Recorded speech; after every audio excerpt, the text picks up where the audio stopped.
Hey there, Social Studies 20 wanted to get back to our source interpretations. We don't have many to go.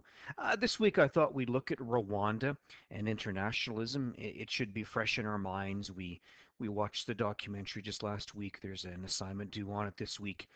Today will be a cartoon, so I'll give you a few seconds to examine the cartoon, and then we'll apply what we know to the cartoon.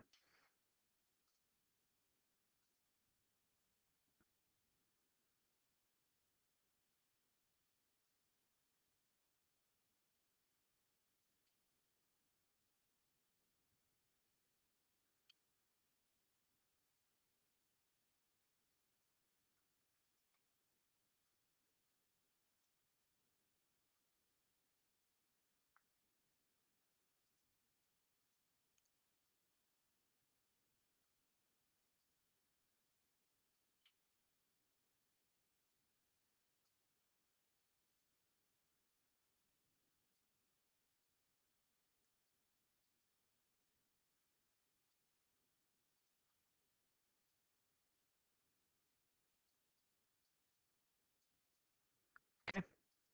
Probably as much as we need to point out. Very indicting commentary on the UN and its role, and I like how they use that word role, very loosely used term in terms of talking about what they did in Rwanda in 1994. Again, we need to identify it's the UN, hence the UN coat of arms up top over the speaker.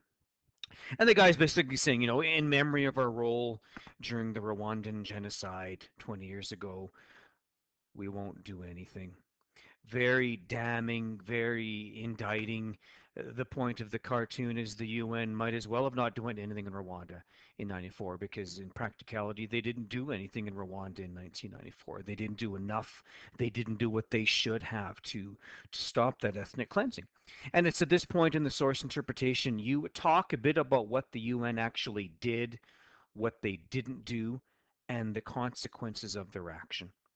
So you would talk about how there were a series of resolutions passed, but none of them really had the bite to get anything done and stop the actual genocide. You can talk about the role of specific countries in letting Rwanda down in 1994, and among them you could include America, you could include France, China, and so on. Basically, you're talking about the failure of the UN Security Council. And given that this is fresh in our minds, you talk a bit about why the Security Council failed Rwanda so badly, and how to say that the UN did nothing would be an exaggeration. I mean, they were there. They eventually helped stop the genocide, but you have to talk about why the cartoonist has said they didn't do anything. So you need to establish, that what they did wasn't near enough. It didn't happen fast enough. And you need to talk about how 1 million people were murdered because of not inaction by the UN, but lack of decisive action by the UN. You'd need to talk about all those things. That is the establishment of the role of the UN in Rwanda. It wasn't enough. It didn't go far enough. In practicality, they might as well have not done anything because that was the result of their action. And 1 million people were murdered. And you would talk about how it was, by and large, the Hutu going after the Tutsi, but also the Hutu going after the Hutu moderates, people that didn't necessarily go along with the genocide or the ethnic cleansing. And you'd want some stats and numbers in there, then I think we talked about them. Other things I might point out that I've already done here, you can see that outside the window it's nighttime, and you've got the caretaker that's actually cleaning the place up after, the delegates and representatives have all gone home. So in other words, not only did the UN fail to act in Rwanda and stop the genocide decisively, but they can't even remember it in the right way either. They're doing this after hours and everyone's gone home. So now they're letting Rwanda down again. They didn't help them the first time, and now when they recognize the 20 years have passed since the genocide, they're recognizing it in the wrong way too. They're hiding from blame. They're deflecting attention because they don't want people to know how badly they failed in Rwanda. So that's why he's giving the speech. He's giving the recognition after everyone else has gone home. The caretaker's running the vacuum. It's dark outside. Supposedly, the world will never know just how much the UN let Rwanda down in 1994. In terms of your connections, well, you can probably see which ones you're going to go after.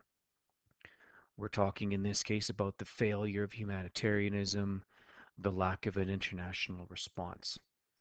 Um, Rather than going and using peacemaking, the UN relied on peacekeeping. And as I taught you, peacekeeping is observing and not taking decisive action. Peacemaking is actually going in there and fighting and bringing about a peace by force. That's probably what the UN should have done. They should have stopped the Hutu massacre by force, but the UN never resorted to peacemaking. They tried to make this work with peacekeeping, and it didn't work with just peacekeeping. Terms of perspective, here we get someone who is challenging internationalism, someone who is even critiquing internationalism. And again, with the cartoonist doesn't support what he's indicated.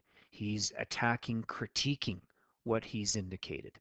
And so he's talking about the failure of the UN, which is the symbol of internationalism. So I would say he's critiquing, criticizing the role of internationalism. The UN didn't sacrifice enough to help the people of Rwanda in 1994, and a million people lost their lives because of it. Um, very damning cartoon. We'll do one more cartoon this week, and the third source will be a quote. And then there's only one set of sources after that. Makes me kind of sad. Thanks for listening.